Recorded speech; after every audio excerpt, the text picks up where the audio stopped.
ये है मसूर की दाल, जो कि वैसे तो नाम से काफ़ी बदनाम है, लेकिन अगर आप इसको इस तरीके से बनाएंगे तो ये बहुत ही मज़ेदार बनेगी।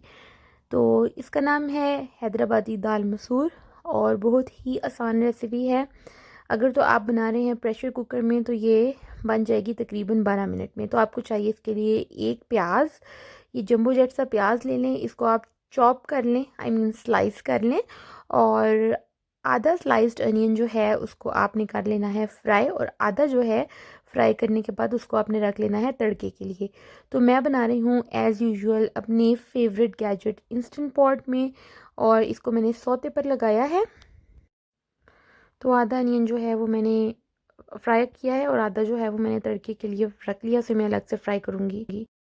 अब अनियन को इतना ब्राउन करना है, जैसे ये जितना ब्राउन आपने देखा है ना, इतना ही ब्राउन करना है। किनारे जो हैं वो हल्के से गोल्डन ब्राउन करने हैं, और फिर अंदर डाल देना है 1 टेबलस्पून जिंजर गार्लिक पेस्ट, यानी कि अदरक लहसुन का paste, 1 chopped tomato, 1 tablespoon of white क्या कहते हैं इसको, ज़ीरा, सफ़ेद ज़ीरा, क्यूमिन सीड्स, 1 चम्मच नमक, 1 चम्मच पिसी हुई लाल मिर्च, और क्वार्टर टेबल स्पून ऑफ हल्दी, क्वार्टर टीस्पून ऑफ सूखा धनिया, और quarter teaspoon of red chilli powder. उसके बाद मैंने इसमें डाल दिए 3 बे लीफ, यानी कि तेज़ पत्ते, तेज़ पत्ते कहते हैं इसको। और फिर इस सारे मसाले को भूनना है। अदरक लहसुन का पेस्ट डालते वक्त मैं आपको एक बात जो बताना भूल गई थी, कि आपने जिंजर गार्लिक पेस्ट को इतना भूनना है कि उसकी स्मेल ख़त्म हो जाए, और जब ये मसाला ऑयल रिलीज़ कर दे, यानी कि अपना तेल छोड़ दे, उस वक्त आपने इसमें जो मसूर की दाल है वो ऐड कर देनी है। मैंने इसको सिर्फ धोया है। ये 1 ग्लास मसूर की दाल है, और मैंने इसे धोकर ऐड कर दिया है। मैंने इसे भिगो कर नहीं रखा, ये बहुत जल्दी गल जाती है।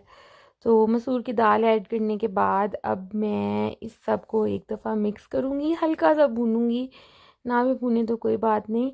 और इसके अंदर मैं 1 गिलास जो है, जितनी दाल है उतना ही पानी ऊपर से ऐड कर रही हूँ। अब मैं इसको लगा दूँगी प्रेशर। अपने इंस्टेंट पॉट को मैंने बंद किया, और इसे मैंने 12 मिनट के लिए प्रेशर लगाया है। ये कीप वार्म का बटन ऑन था, ये भी मैंने बंद कर दिया। दूसरी तरफ यहाँ पर मैं इसका जो तड़का है वो प्रिपेयर करने लगी हूँ। तो मैंने उसके लिए लिया है एक नहीं, कुछ मेरा ख्याल है 4 से 5 खाने के चम्मच कुकिंग ऑयल, और उसमें मैंने जो बाकी का आधा स्लाइस्ड अनियन था वो डाला है। और इस अनियन को मैं कर लूँगी ब्राउन, गोल्डन ब्राउन ही करूँगी। अनियंस को बस इतना ब्राउन करना है कि ये गोल्डन ब्राउन हो जाए। और उसके बाद इसमें मैंने डाला है 3 बे लीव्स, 1 से थोड़ा सा कम, 1 चम्मच से थोड़ा सा कम सफ़ेद ज़ीरा, और इसको भी मैंने फ्राई कर लेना है। उसके बाद मैंने इसमें डाले बे लीव्स, 2 बे लीव्स डाले हैं। आप चाहें तो इसमें बे लीव्स और ज़ीरा स्किप कर सकते हैं, लेकिन फिर क्या, खाली प्याज का तड़का लगाएंगे तो इस तरह ज़्यादा अच्छा लगता है तड़का। अब ये जो धनिया आप देख रहे हैं, ये मैंने अपने कोरिएंडर प्लांट से तोड़ा है, और इसको मैंने धो के चॉप कर लिया है। और जो जिंजर है उसको मैंने जूलियंस में कट कर लिया था। तो अब मैं जो अपना इंस्टेंट पॉट का प्रेशर है वो रिलीज़ कर रही हूँ। और ये देखें, दाल रेडी है। तो इस दाल को सिर्फ़ और सिर्फ तड़का लगाना बाकी है। सबसे पहले मैंने रखा इसके ऊपर जो जूलियंस में काटा हुआ अदरक, और यहाँ पे आप देखिए मैंने बड़े स्टाइल से, बड़े डिज़ाइन के साथ इस अदरक को रखा।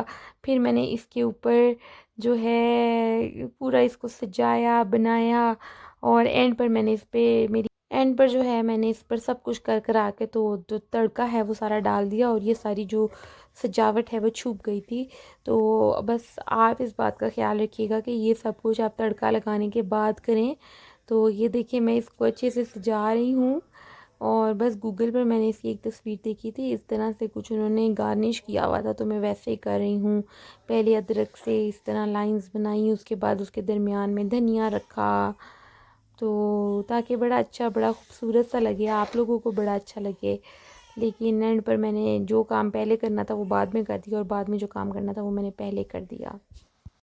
और गरम मसाला जो है वो बेहतर है कि आप सबसे पहले डालें, क्योंकि उसके नीचे भी ये सब छुप जाता है। तो उसके बाद सब कुछ कर कर आके आप ऊपर ये तड़का डाल दें और आपकी मज़ेदार सी दाल रेडी है।